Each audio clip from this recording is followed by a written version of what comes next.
தாவரங்களுக்கும் உயிருண்டு. அதற்கும் நம்மை போன்று தார்மீக குணநலங்கள் மற்றும் இன்ப துன்ப உணர்ச்சிகள் உண்டு என்பார்கள். கானக வசமாகட்டும் பிரவேசமாகட்டும் எத்தனையோ மரங்கள் இருந்தாலும் ஏதாவது ஒரு மரத்தை மட்டுமே நாடி செல்லும் நம் மனம். அதன் பசுமை கம்பீரம் என்றிருந்தாலும் அதன் அமைதி நம்மை அழைக்கும். அன்றைய அரசர்கள் காலத்தில் கானக வழியாக பயணம் மேற்கொள்வதும் போர்த்தளவாடங்களை அமைத்து நாட்டை காப்பதும் வழக்கத்தில் இருந்து வந்தது.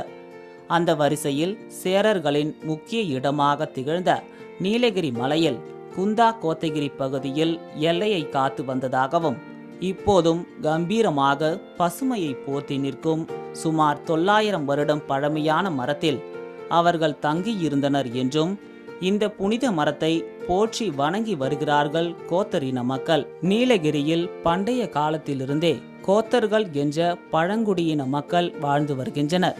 இவர்களின் கிராமங்கள் கோக்கால் என்று அழைக்கப்படுகிறது. கோத்தர்கள் குந்தா, கோத்தகிரி, கீழ்கோத்தகிரி, கொல்லிமலை, சோலூர் மற்றும் கூடலூர் போன்ற இடங்களில் தங்களுக்கென்று தனி கலாச்சாரம் பண்பாடு கொண்டு பெருமளவில் வாழ்ந்து வருகின்றனர்.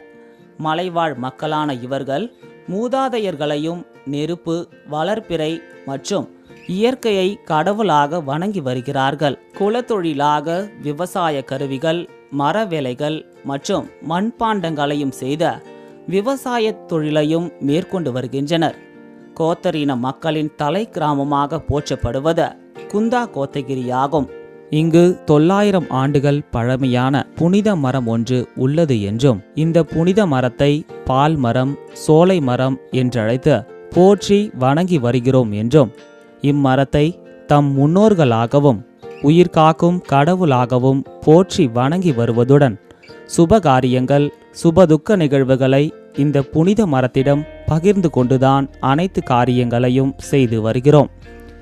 இந்த புனித மரத்திடம் தங்கள் அன்பையும் வாழ்வியல் முறைகளையும் பகிர்ந்து கொள்வது தங்களுக்கு புத்துணர்வை கொடுக்கிறது என்கின்றனர் மகிழ்ச்சியுடன். இது 900 வருஷம் பக்கம் ஆக போகுது இந்த மரத்துக்கு. அவங்க இங்கே அரசால வந்ததுனால இங்கே இது தலைநாடு அப்படின்ட்டு இது ஒரு பெரிய நாடாகவும், இதே மாதிரி 7 ஊருங்களையும் அந்த இது தலைநாடு, இது கீநாடு அப்படின்ட்டு இந்த 7ஆக பிரித்து இந்த நீலகிரியை எல்லையை பாதுகாத்து வந்தாங்க.